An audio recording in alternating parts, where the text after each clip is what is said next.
Good morning, everybody. I'm Jen, and welcome to my channel. As some of you may know, I am a woman in long-term recovery. I'm also a CARC, a CRPA, and a trainer of Narcan, as well as a rape crisis counselor. So if you look in the description box down below, you'll find the link to my Patreon, my merchandise, other things that I've been involved with, as well as my Amazon wish list.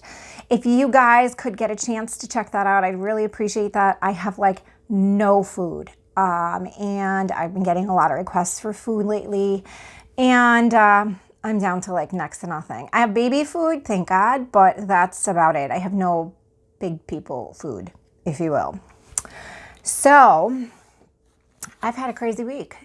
If you didn't catch the live yesterday, I went on and told you guys what's going on with my mother-in-law. She's okay, thank God. She's a tough cookie. And Jared was not even given a merit date, so he did not make his.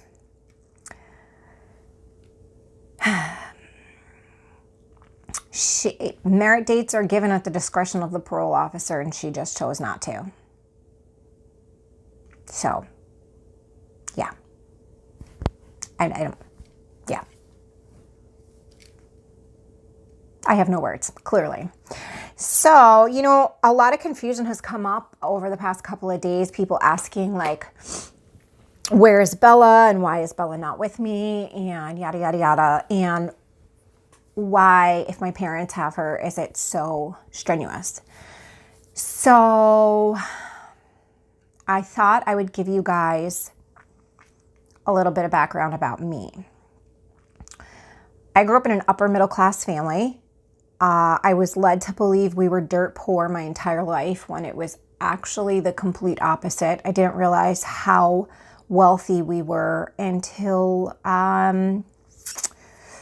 probably until high school, when other kids started saying things, and then I was like, oh, well, that makes more sense, I guess. And in a sense, I guess my mom grew up real poor. My dad did not.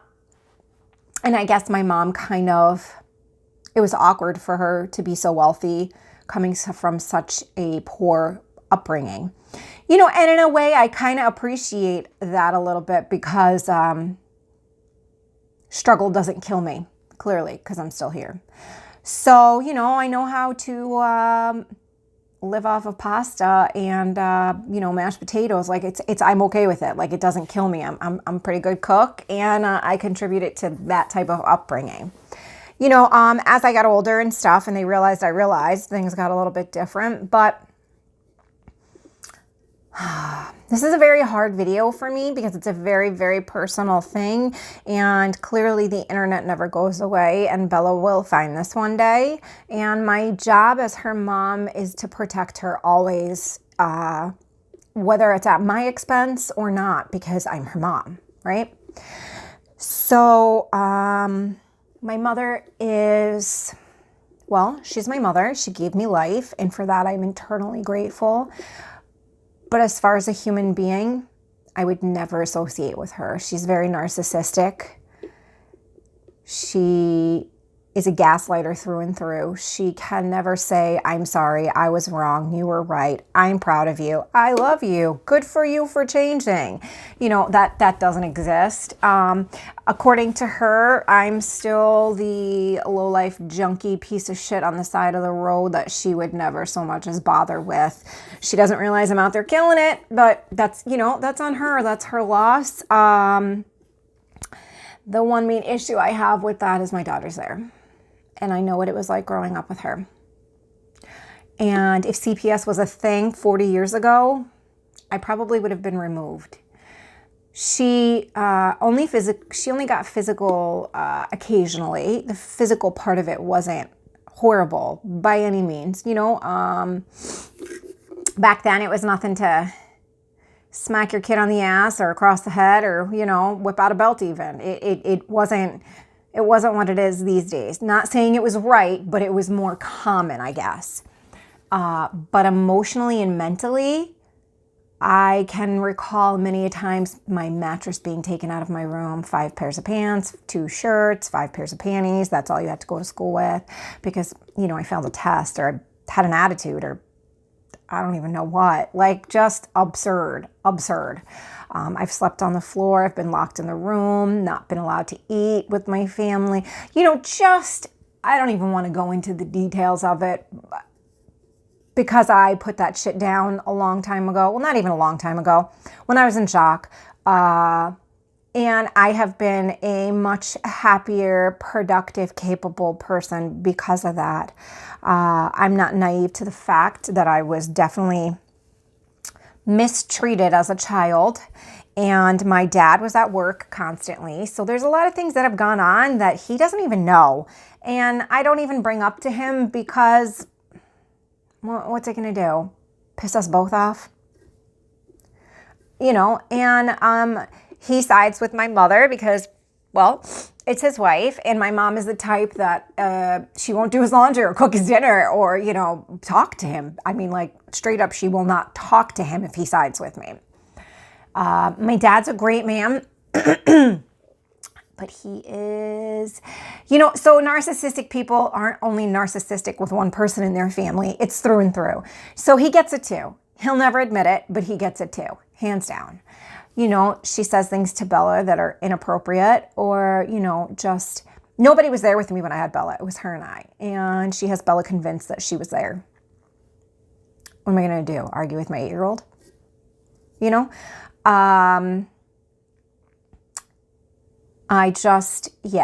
So I have a very strained relationship with them. I actually, and this is another thing that makes me love and respect my husband so much. He knows how shitty my parents are to me, and as much as he wants to go there and choke the life out of them because he loves me and he knows it would cause me stress, he stays out of it. And we had a long talk the other day, on Monday actually, in the car in front of his mom's house.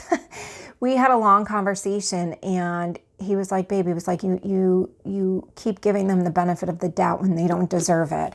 And that conversation that he and I had gave me the courage, the little last push that I needed to file papers with the court for more visitation, better visitation that I deserve, daily phone calls. My parents are real shitty about it. Like, every time I call, I get the answering machine. Bella calls me back 2, 3, 4 days later. It's not her fault. She's 8. Like, come on. So my goal is to attempt to try and save up money this month, which is December, and for her big Christmas/birthday present, because she's born on New Year's Eve, I want to buy her a tablet so we can FaceTime on it. So then this way, her and I will have a little bit more ease of operation for communication. Every visit that I have, my dad comes right along, even though it's not his place to do that, nor do we have any type of custody set up that says that needs to be done. We have a custody agreement that says, agreed upon by both parties. Anything I ask for? No. Like, could I have my kid for an hour alone? Been home going on almost 2 years, buddy. They think that that's their chance to redo the shitty relationship they had with me. And the reason why they had a shitty relationship with me is because they were shitty parents. They're amazing grandparents, but they were shitty parents. My dad was MIA. He owned a business in the Fulton Fish Market. He worked, so he went to bed at night. And my mom just couldn't deal with the pressure of being home alone. And her mental health her mental health is very unstable. I have been in the doctor's office with her many times where she's been confronted by the doctor and she just chooses to ignore it. I have a younger sister who has Down syndrome. She's amazing. I miss her dearly. They will not allow me to see her. I'm sorry, as a mom, you don't have a child that has something wrong and not internalize that. Because when Bella was born, Bella had something called torticollis and she had to wear a molding helmet. And I still carry that. So, and that was a fixable issue. Stress and strife and issues that you go through as a child are what makes you who you are as an adult. And I can literally walk through a battlefield and come out on the other side with a couple of scrapes. So I'm super grateful for that, but I'm also really, I know I look back in hindsight and I know my childhood was not appropriate. I still don't blame my drug use on either one of my parents. At the end of the day, no one held a gun to my head and said, here, you have to shoot this heroin, you have to eat these pills, you have to sniff this cocaine. No one ever said that to me. I did that on my own. But if I had not experienced the childhood trauma I did, I probably never would have thought, like, hey, maybe this will make me feel better. You know, I'm 41 years old. My parents are in their mid-70s. And sadly, they won't be with us for a lot longer. And I even said to my dad the other day, everybody can see I'm a better person. Everybody can see I'm a changed person. I've earned the new reputation that I have. I said, except for you. And he was like, well, bad memories die hard. I said, but you're living in the past and you're going to die there by yourself. You know, and my mother-in-law and I talk about it frequently. And she said to me a couple days ago, well, Jesus says we're supposed to forgive. She's an older religious woman. And I said, yeah, I understand that. I said, but for me, I need to see changed behavior in order to forgive. You come to me and you say, I don't really want to go into details, but like, I'm sorry. I'm sorry for my part in it, because no matter whether we are right or wrong, everybody, anytime there's two parties involved in an incident, we each hold a weight of right and wrong. We don't have to go through it. We don't have to, I know what I feel, you know what you feel. Like, let's agree to disagree on certain things and agree on certain things. Just be like, you know, let's go on from here. Let's move forward from here.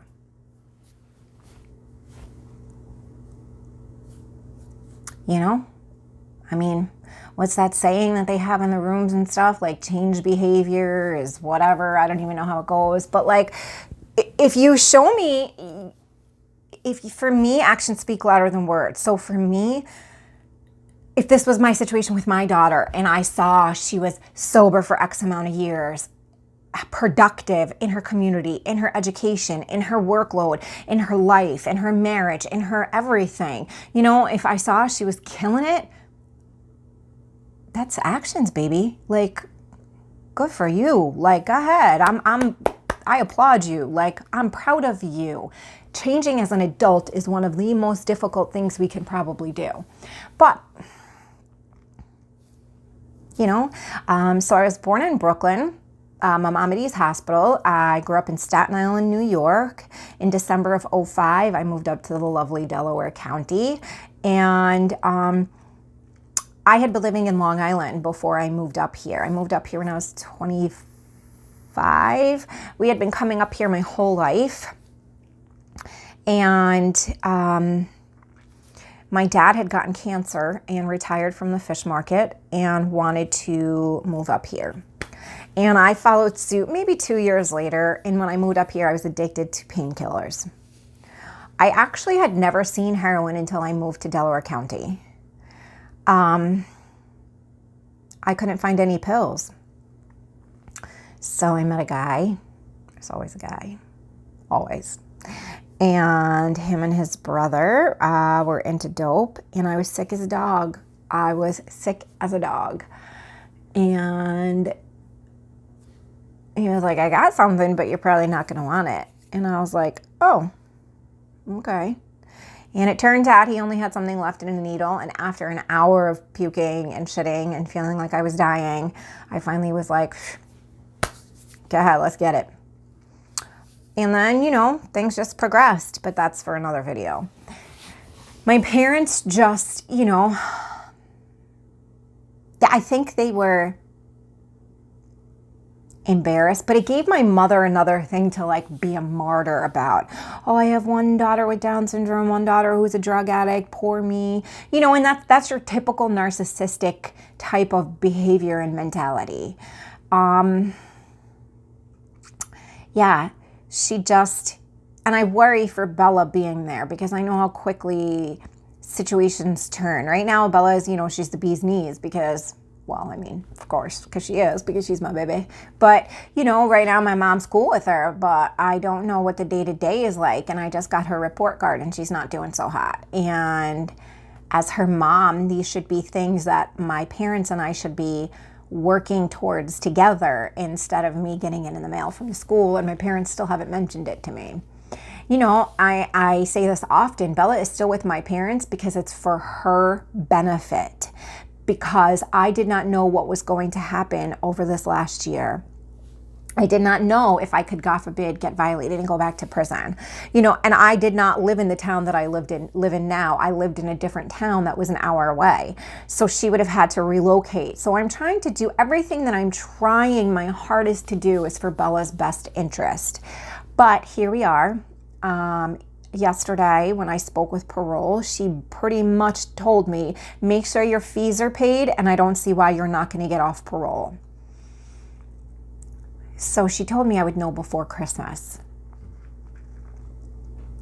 I feel like now's the time that my baby and I really need to start spending time together and improve our relationship, because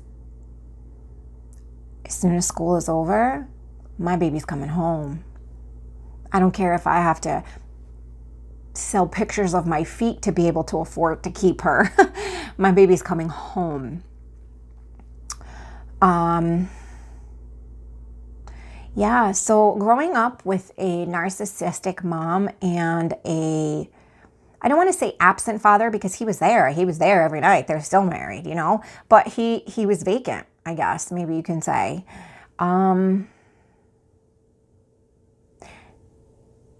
Growing up never feeling good enough or accepted or loved or understood, or just awkward. Like you just always feel uncomfortable, always feel awkward. I never felt like I was part of a family. Like I always just felt like an outsider. Like I was never good enough. Nothing I ever said was right. I was never, you know, I don't know, like my grandpa, my mom's dad, I swear to you, if it wasn't for that man, I wouldn't even know what love is. He constantly told me I was beautiful. He was proud of me. He loved me. He would always hug me, kiss me. I mean, even my first time in prison, he was still alive. That man every week, no fail, a letter with a check, a phone call, I'm super grateful for him. And sadly, he passed away several years ago. Yeah, but just growing up feeling empty. You know, it's the first time I've ever been able to feel like myself and actually talk about things that have affected me my entire life was when I met my husband. He is he's the only person in this world who knows everything and still has my back, still loves me, still supports me, still everything. He's amazing for it, and I love him so dearly. So I just wanted to give you guys a little fill-in of why I'm as crazy as I am. And tonight I'm sitting on a panel for Smacked, so I will have Jared video it and edit it and put it up this week. Thank you guys so much for all the love and support, and just the prayers and the thoughts and the messages and the camaraderie and the friendship and the love from you guys is, whew, you guys are killer for it, and it does not go unseen by me. And I'm super grateful for everything that you guys say and do, and the comments. And you guys, there are times I'm reading them and I'm crying because you guys are so moving, or there's other times I'm reading them and I am hysterical laughing because you guys are so fucking funny. So thank you so much. And I hope you guys all have an amazing weekend. Remember, I'm only one message away, and I will talk to you soon. Bye.